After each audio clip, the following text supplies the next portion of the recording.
From the studios of Farm Journal Broadcast,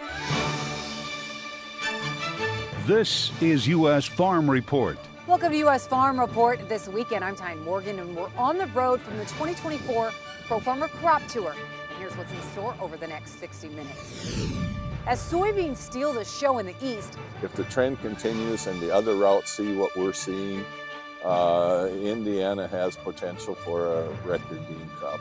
Scouts uncovered a record yield for Crop Tour in Illinois. I think that the Illinois corn crop is going to go down as the best one ever. It's just a matter of how big it is. And on the west, western Iowa could be setting on a monster crop.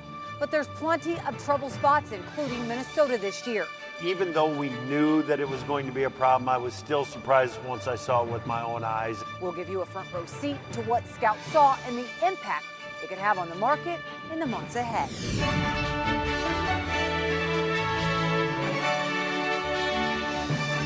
U.S. Farm Report is brought to you by Pioneer. Ben's bins, please hold. Yeah, Ben's has been busy all day. Seems like no one can keep up with this new Z series. What did you all put in these seeds? Science. Now for the news, USDA is expecting big numbers in the Midwest when it comes to corn and soybeans. And the 2024 Pro Farmer Crop Tour hitting the road this week to see if that was true. Farm Journal bringing you the results every night during the 4-day tour from 7 key states surveyed. Scouts sampling thousands of fields, sampling, measuring, and counting. Pro Farmer then taking those numbers, combining them with other factors such as weather, crop maturity, and historical differences, along with USDA data, to come up with its own corn and soybean crop estimates. With that in mind, Pro Farmer calling for a national corn yield of 181.1 bushels to the acre. That's 2 bushels less than USDA's August projection.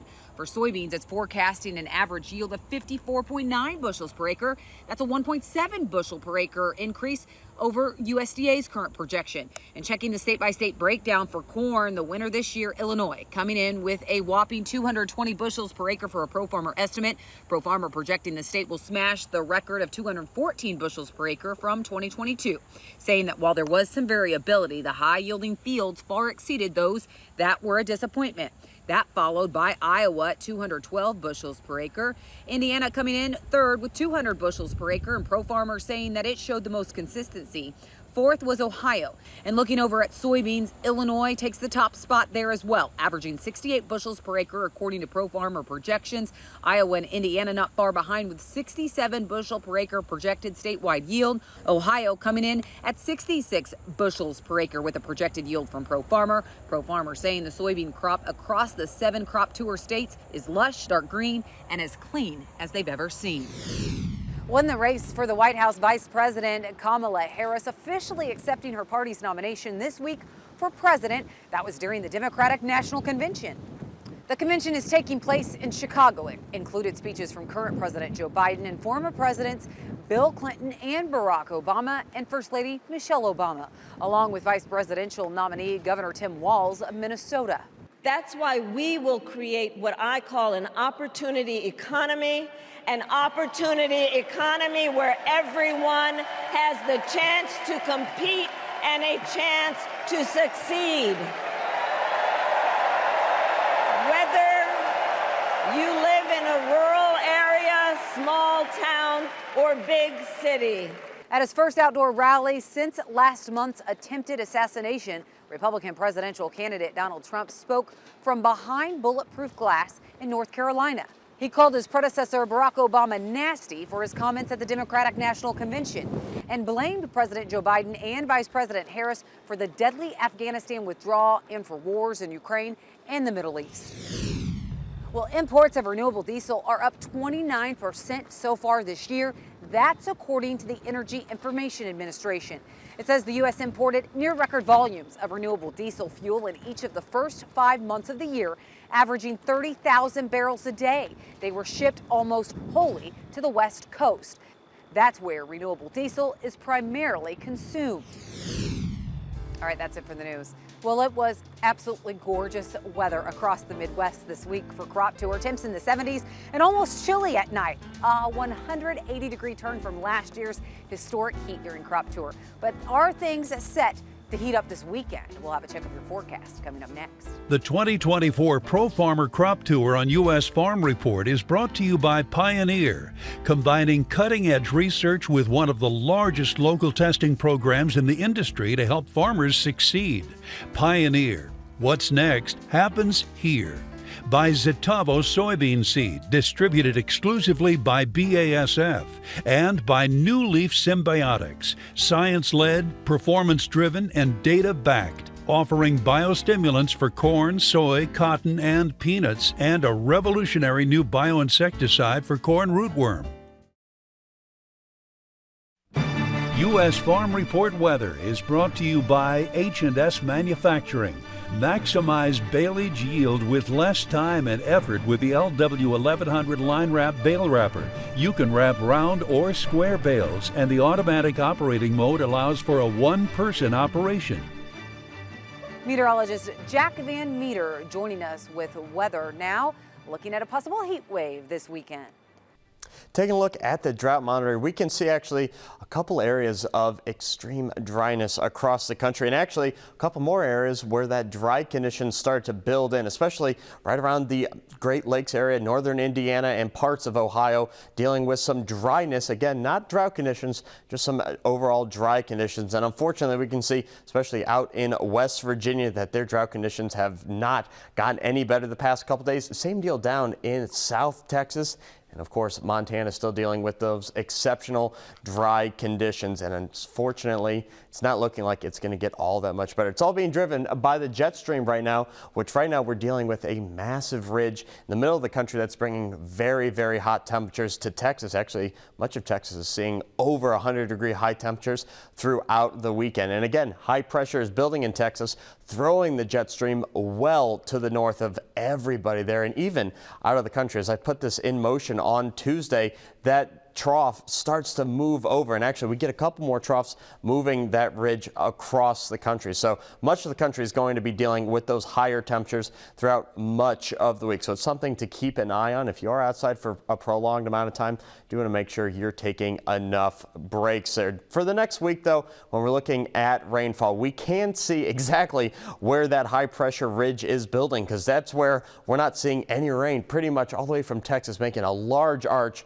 through. We are getting a little bit of moisture down to the east of San Antonio, so that is good news. So getting a little bit of moisture there, and we can see a couple of those low pressure troughs that are coming in from Canada, depositing some nice, well needed, I should say, moisture up in places in the Dakotas, and we can see parts of Minneapolis as well, getting a nice drink of water there. Another thing we're watching are the risk of severe weather. Thankfully, though, few severe storms are expected at this time. We're not talking anything like an outbreak right now. Great news there. And also, take a look at our risks here. Damaging winds, rain, and hail, not that T word. So great news there. Day one today and day two tomorrow, as we can see, same risks on the table, just moved a little more east. So nothing too terrible there. And again, here's that precipitation outlook. Again, we can see that everything right now is mirroring what the jet stream is doing, throwing that big high pressure to the middle of the country, and unfortunately choking out much of the states from well-needed moisture.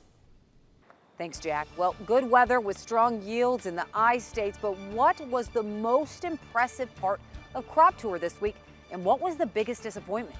We'll have Pro Farmers editor Brian Grady as well as AgriTalk host Chip Flory to join me for our marketing discussion next.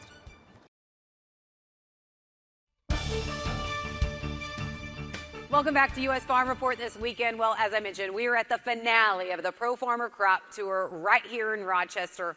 I always enjoy the finale, but I really enjoy it because it's the first time that I get to talk to both of you together and really get the highlights and the lowlights of what you've seen this week. So Chip, you were on the western leg this week. We knew that there were going to be some problems, but overall, what was the biggest surprise for you this weekend in the western leg of the Crop Tour? Yeah, we knew that there was going to be a big problem in Minnesota, and even though we knew that it was going to be a problem, I was still surprised once I saw it with my own eyes and got out in the field and saw, you know, what looks like a miniature ear in a lot of those samples that we pulled. Minnesota's just got a ton of problems. Was it pretty widespread? Oh yeah. It was from the Southwest District to the Southeast District, and South Central might be worse than both of the corners. Yeah, it's rough. And South Central is usually an area that produces what? Oh, well, wow, 185 to 190 bushel corn is not uncommon in South Central Minnesota, and this year I think if they pull a 170 or a 165, they're going to be pretty happy. You saw the ugly. You also saw some good. So what was the best thing and the highlight of Crop Tour for you on the West? Probably dryland corn in Nebraska. We saw some rough spots with that dryland corn, but when it's bad, it's 60 to 70 bushel. This year, it was 140 to 160 bushel. So, and we had some just go right out the top end into that 230, 240 range on dryland corn in Nebraska. So it's a good crop out there. Brian, you were in the East, USDA monster yields right now printed on some of these states. And as you got into the eastern leg of the Crop Tour, what did you discover? Well, it's big. It's really big, and we didn't have a lot of issues, to be honest with you. The crops were phenomenal. The weather was absolutely outstanding. Yeah. Best weather we've ever had on Crop Tour, and it's going to be big yields. Probably my biggest takeaway was that soybeans just absolutely stole the show. And typically it's corn. Most of it is focused on corn, and soybeans kind of take a back seat, but soybeans were the showstopper this year. Wow. Yeah, and talk about some of those pod counts that you saw, because what's average for pod counts, and then statewide, what did we see? Well, we typically like to see about 1150 somewhere in there, Okay. and we were well above that in almost every single state, and we had some record pod counts and near record pod counts, and just heavily potted crop. But keep in mind also that the soil moisture. Yeah. Not only do we have a lot of pods, but we have better soil moisture than we've had last year or the 3-year average in all these states pretty much. And so it has the moisture to finish and fill out those pods. You also had a record corn yield in Illinois for Crop Tour, a record corn yield for Iowa on Crop Tour. Which corn's better, Iowa or Illinois? Oh, Illinois is going to out-yield Iowa. No doubt about that. I think that the Illinois corn crop is going to go down as the best one ever. It's just a matter of how big it is. Think about it. We pulled a record yield from Iowa for Crop Tour, and the northern part of the state's got problems. What happens when we all hit a home run? It's going to be really impressive then. Yeah, so when you talk about Iowa, I know you were really impressed with the southwest corner of Iowa. Is that unusual? Oh, yeah. Yeah, for the southern part of the state, southeast Iowa's good. Come on. And this year it's really good. Really good. But it's when South Central and Southwest Iowa is helping to pull that yield up, you got to really pay attention to that. All right, well, what is the potential market impact on some of these things that you did discover in the fields this week? Because you did see some problem spots, but also some really good crops. We're going to get into that marketing discussion when we come back right here on U.S. Farm Report.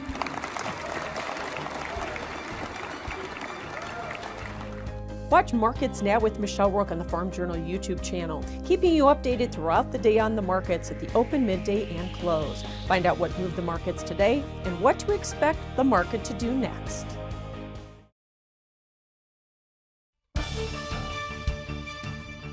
Welcome back to U.S. Farm Report. This weekend, here from the Pro Farmer Crop Tour, we talked a lot about the key findings, but now let's get into some of the market impacts. Because, Chip, you said Minnesota was even uglier than what you expected, yet we have USDA that currently thinks that this corn crop here in Minnesota could be the same as last year, and that is not what you found. Is that enough to generate some excitement in this market? That's going to be real. It's going to be tough to generate a lot of excitement out of one state that was expected to be equal to a year ago, coming in below a year ago. That's tough to generate that kind of excitement.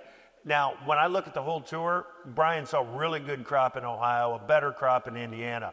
We saw a good crop in South Dakota, but not as good as expected. We saw a better crop in Nebraska, but still not as good as expected.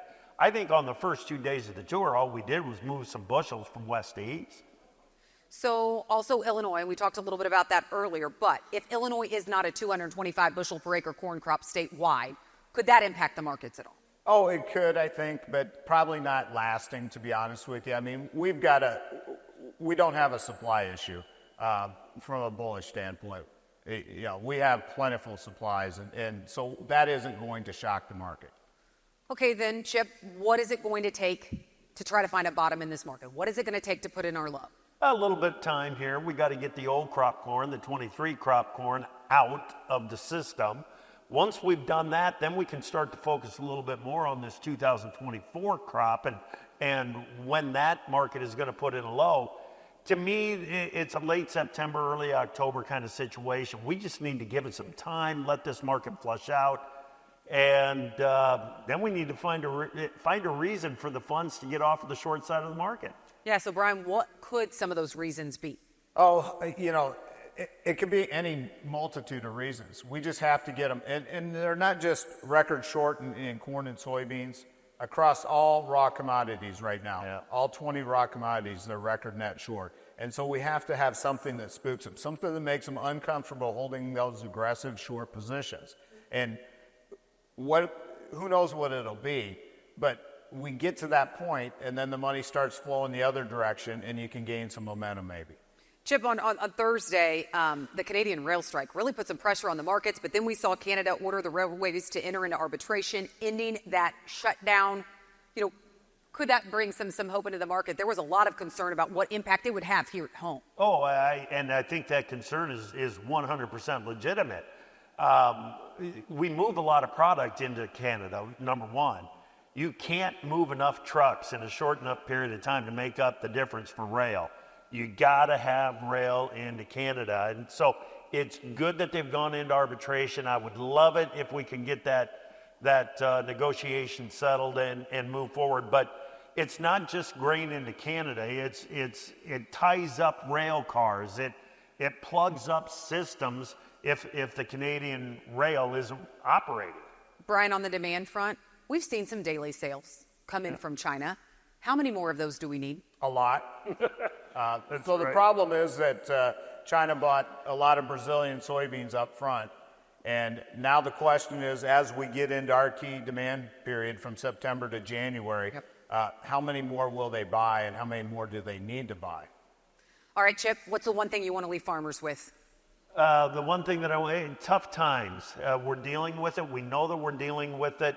Merchandise corn, there's carry in the market. Capture that carry. Find a way to make it happen. Brian? Maximize your bushels and go out there and defend every last bushel that you can because extra bushels help offset low prices. Chip, Brian, thank you so much. I know it's been a long week, but I really appreciate all the insight. Thank you so much. All right, we need to take a quick break, and then we'll be back with more U.S. Farm Report in just a moment. The 2024 Pro Farmer Crop Tour on U.S. Farm Report is brought to you by Pioneer, combining cutting-edge research with one of the largest local testing programs in the industry to help farmers succeed. Pioneer, what's next happens here. By Zetavo soybean seed, distributed exclusively by BASF, and by New Leaf Symbiotics, science-led, performance-driven, and data-backed, offering biostimulants for corn, soy, cotton, and peanuts, and a revolutionary new bioinsecticide for corn rootworm.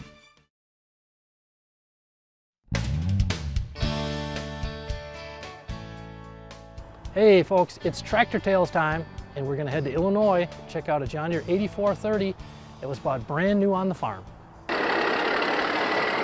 It was the first four-wheel drive on the farm. It has been one of our main workhorses for every season. 97, my dad sent it out to Kinsey Manufacturing and had the Cummins, 855 Cummins put in it. It is number 2 that John did. The first one, he took it to the shows, farm shows and stuff for promotional work, and he did this one, and as far as I know, he never did another one again. I really don't know why John only did 2, but he only did 2 84s. Makes it even more unique to the whole situation for us. We did it for fuel economy. That was our biggest thing.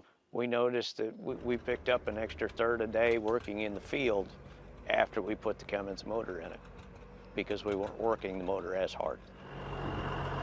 It'll go to the field if it needs to, but like I say, it's just semi-retired now.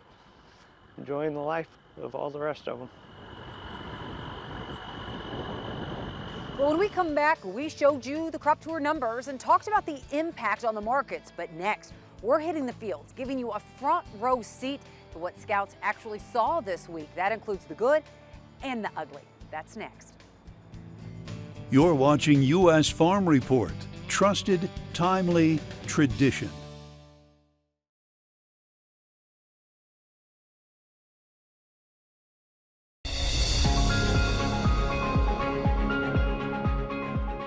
Well, if you were keeping tabs on the western leg of the Pro Farmer Crop Tour this week, you know it was good, but not great. Weather definitely taking a bite out of the crop there as Farm Journal's Michelle Rook hits the fields to show us this weekend.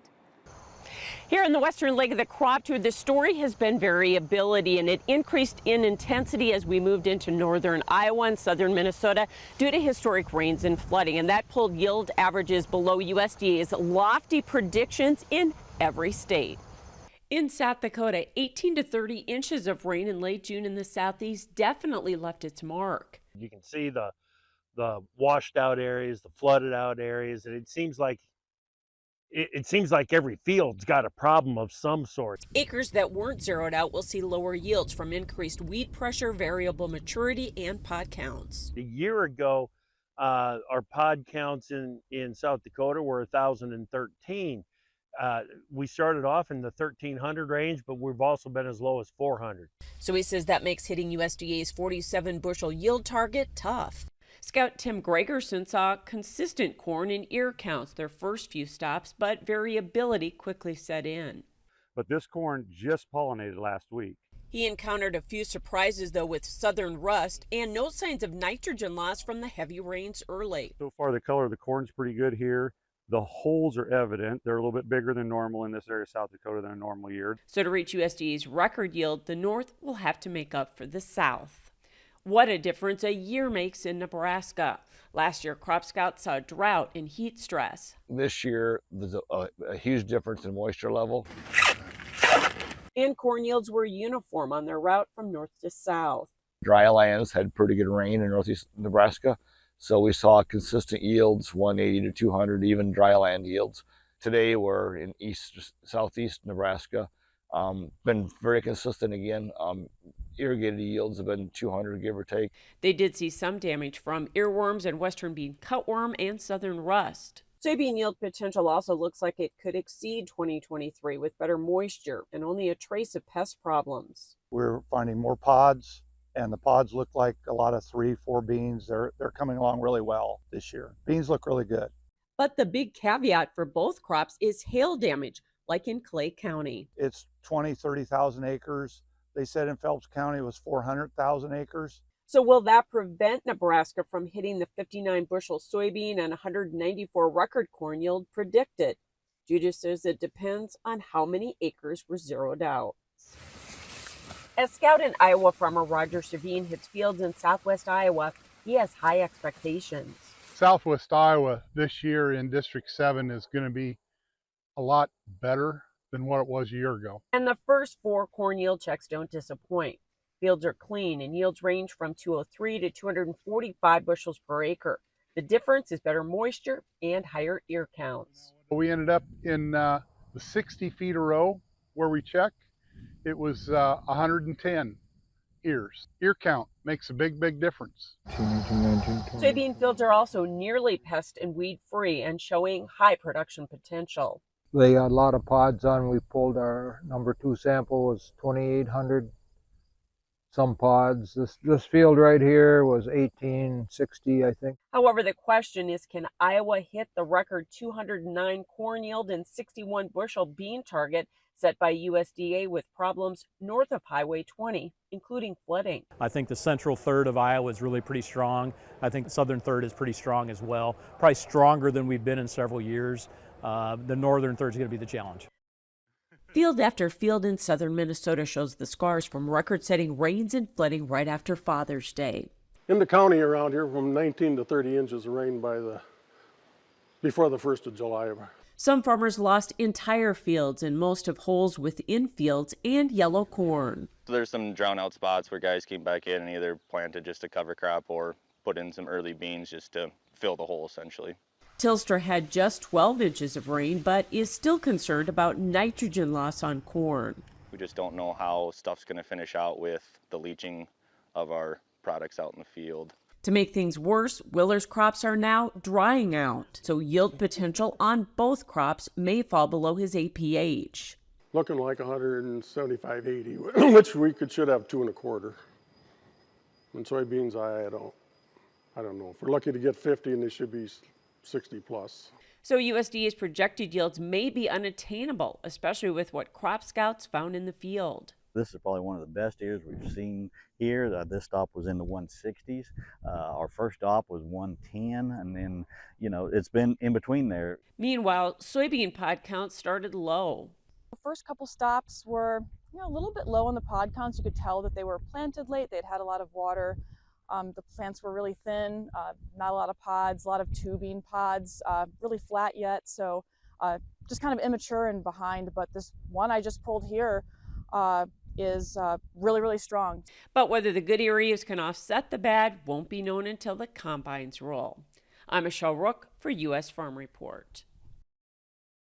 Thanks, Michelle. Well, how does Iowa's corn crop stack up to Illinois? We're off to the eastern leg of the crop tour next. The 2024 Pro Farmer Crop Tour on U.S. Farm Report is brought to you by Pioneer, combining cutting-edge research with one of the largest local testing programs in the industry to help farmers succeed. Pioneer. What's next happens here. By Zetavo soybean seed, distributed exclusively by BASF, and by New Leaf Symbiotics, science-led, performance-driven, and data-backed, offering biostimulants for corn, soy, cotton, and peanuts, and a revolutionary new bioinsecticide for corn rootworm.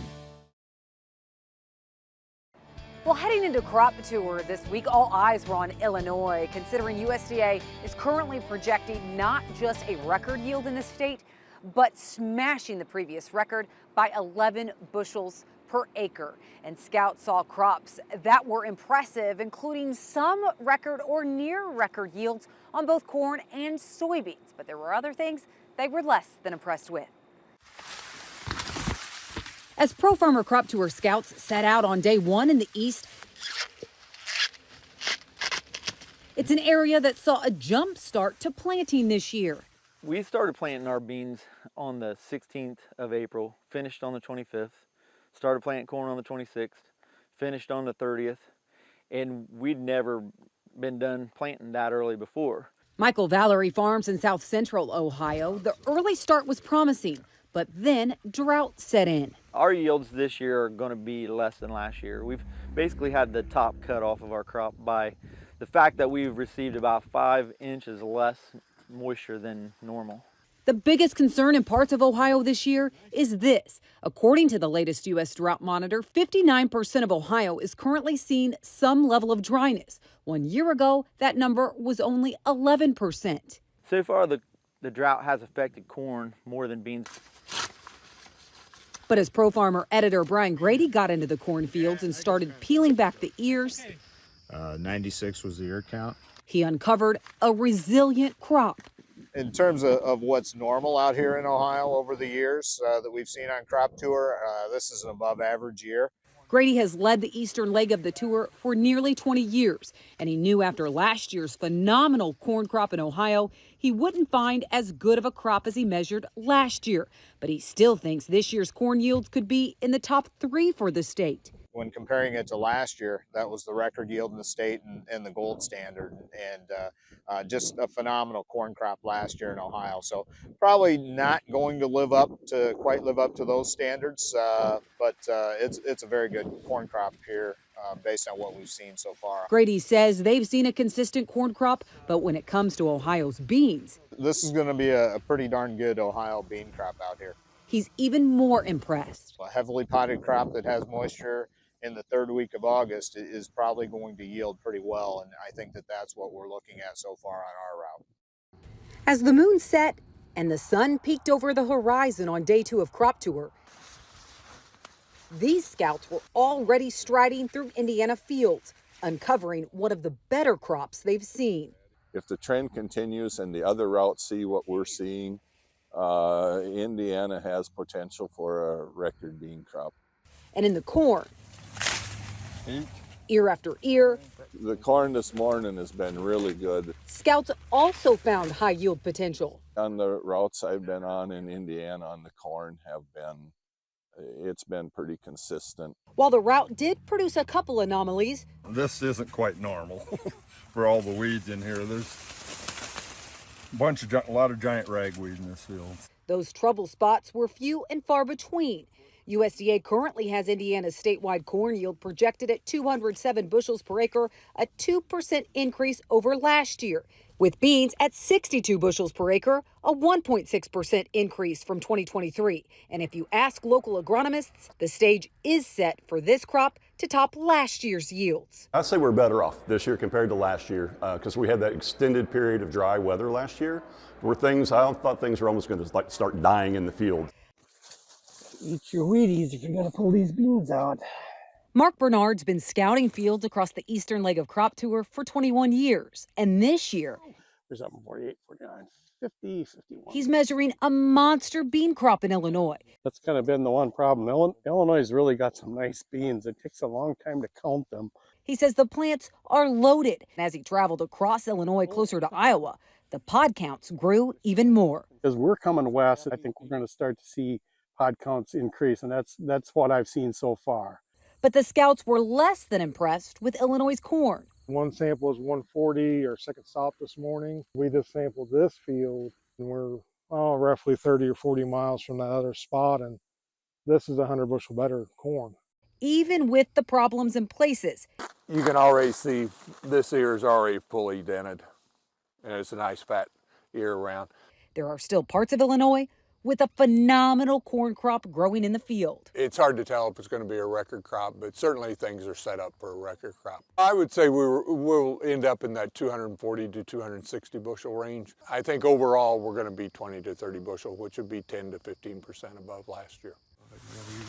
As scouts hit the road for the final day of Crop Tour, they saw some issues from the wet weather this spring. There's some tip back on them though. But for the most part, they're good kernel count. They were finding several fields of dreams in the east. We've been as high as 260. So the range is pretty consistently over 200 on this crop. Much of that due to good grain length and more kernels around than past years. I've seen a lot of 18s and a lot of 20s. Zach Egglesdahl farms around Mason City, Iowa, an area of northern Iowa that was too wet this spring. Last year we had a very good crop, a record crop in most spots. And this year we won't be there. We'll be off a solid probably 10 to 15%. But in eastern and southern Iowa, the corn crop could be a record. I think the potential is there from what we've seen so far. 11 plants. Just like the first 3 days on the east, soybeans have been in the spotlight. Pod counts have been good. Yesterday our numbers were huge in Illinois and Iowa. These scouts didn't get into the trouble spots of northern Iowa that battled wet weather this spring, even forcing some farmers to take prevent plant. But from what they've seen, the garden spot just may be southeast Iowa this year. We've kind of been short of the last 3 years on rain. We've had okay crops, but we've been a little short. My best crop was 2018, and I really think I had the potential to have a better crop than 2018 right now. And while scouts did take their job extremely seriously this week, collecting a total of 3,300 samples of both corn and beans across Pro Farmer Crop Tour, we did manage to find some time to have a little fun. I'm on Crop Tour. Of course I take orders from Tyne. That is not true. I'm on Crop Tour. Of course I make the guys still find the bougie bathrooms because I refuse to go in a soybean field. I'm on Crop Tour. Of course I tell the driver to turn after our intersection. Well, Crop Tour uses the same methodology year after year, but there's still a lot of questions and misconceptions every year. We'll tackle some of those in Chip's Corner next.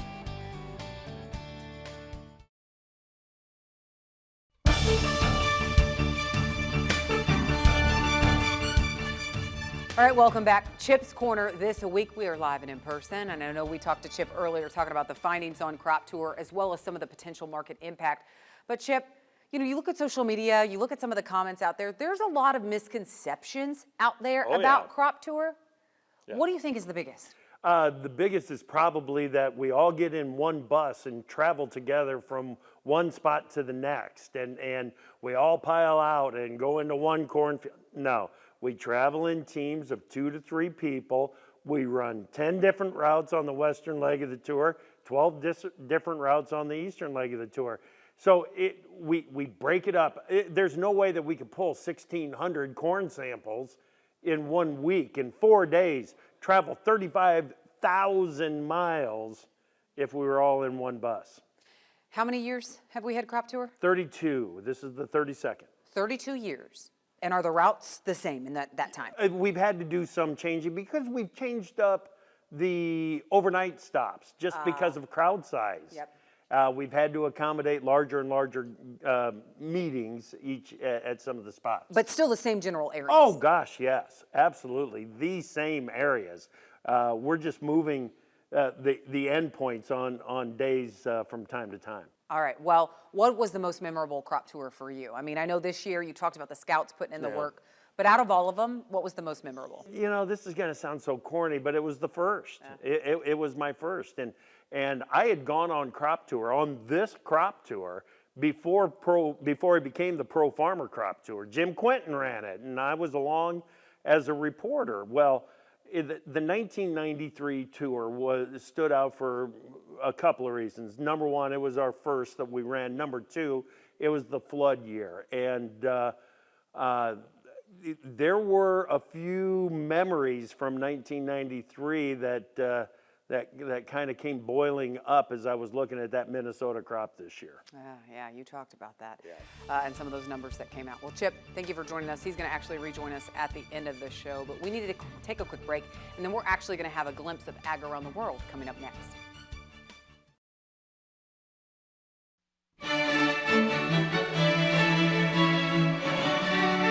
Now for a glimpse of Ag Around the World, Ukrainian grain exports this marketing year are significantly higher. They've reached 5.79 million metric tons. That's much higher than the 3.61 million metric tons recorded at the same point last year. The current year's totals include wheat, corn, and barley. It's reported up to 90% of imports have been booked and delivered in Brazil, and planting will begin soon. In Mato Grosso, the largest soybean producing state, the planting window is from September 7th to January 7th. The structured planting calendar is part of Brazil's strategy to manage diseases like Asian rust and optimize yields. Despite recent challenges such as floods in the country, the outlook for 2024 to 2025 crop year remains optimistic. The Brazilian government and the ag industry in the country are preparing for a big season with a focus on maintaining high export levels to meet international demand, particularly from China. And the Amazon region is experiencing a severe drought, which is reportedly worse than last year. Experts worry the situation poses significant challenges for grain shipments, particularly affecting barge operations along the northern arc. That includes ports on the Amazon and northeastern Atlantic coast used to transport crops from central Brazil. The Amazon Cooperation Treaty Organization reporting the drought is significantly impacting countries like Bolivia, Peru, and Brazil. In response, Brazil's Federal Water Authority declared a water crisis in major river basins. That's a glimpse of Ag Around the World. Well, up next, a tribute to the editor of Drovers, Gone Too Soon.